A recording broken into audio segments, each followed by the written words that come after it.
We're back with breaking updates coming in of the External Affairs Minister Jaishankar's remark on the violation of the agreements. Addressing the Asia Society at the Asia Society Policy Institute, the External Affairs Minister Dr. S. Jaishankar has said that he thinks the India-China relationship is key to the future of Asia. If the world is to be multipolar, Asia has to be multipolar, and therefore this relationship will influence not just the future of Asia. In fact, he also went on to say that we have a difficult history with China, and despite the explicit agreements we had with China, we saw in the middle of COVID that the Chinese moved large number of forces in violation of those agreements. Listen in.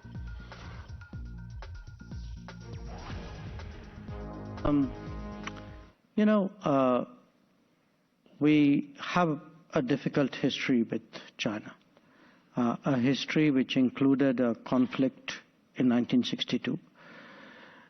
It took us 14 years thereafter to send back to ambassadors, and it took another 12 years after that really to come to some kind of modus vivendi.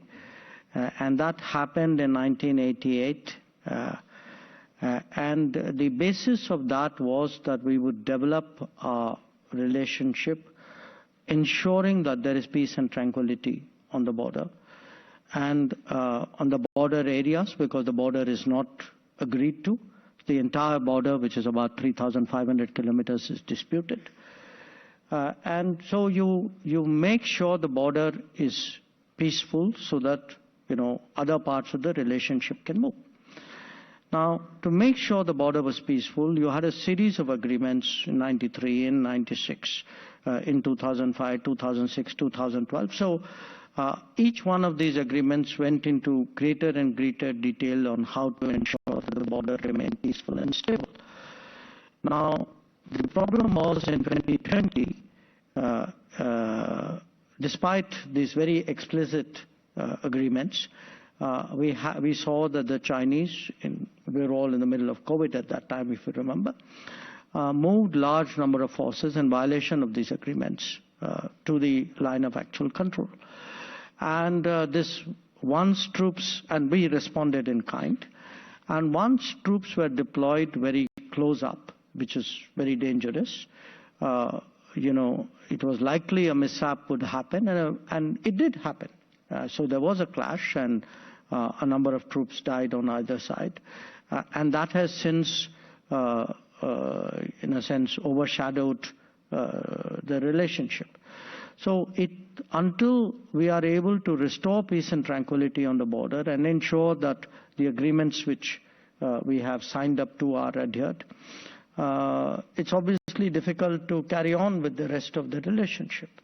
So what has been the focus for the last 4 years is to, in the first instance, at least disengage the troops, which means that they go back to the camp, to the military bases from which they traditionally operate, because right now both sides have troops who are deployed forward.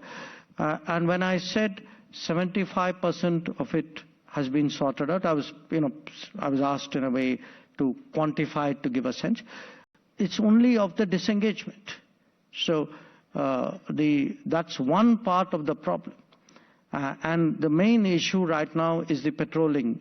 How do we, both of us, I would say, patrol up to the line of actual control. And right now the patrolling arrangements after 2020 have been disturbed. So we've been able to sort out much of the disengagement, the friction points, but some of the patrolling issues need to be resolved. But once we deal with the disengagement, there is the larger issue, which is both of us have brought very large number of troops up to the border. So there is what we call the de-escalation issue. So, big statement by the External Affairs Minister. My colleague Rishabh is joining us on the broadcast with the details. Rishabh, Jaishankar says 75% of the border dispute between the two countries have been sorted. He's speaking about the disengagement part, but he did say that we have a difficult history with China.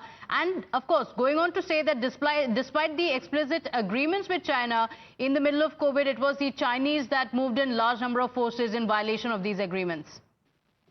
Well, definitely. What External Affairs Minister was pointing out is that the 4 or 5 points where the disengagement was required, it is in positive direction. We have seen External Affairs Minister meeting his Chinese counterpart Wang Yi. Even NSA met Wang Yi on the sidelines of BRICS NSA summit.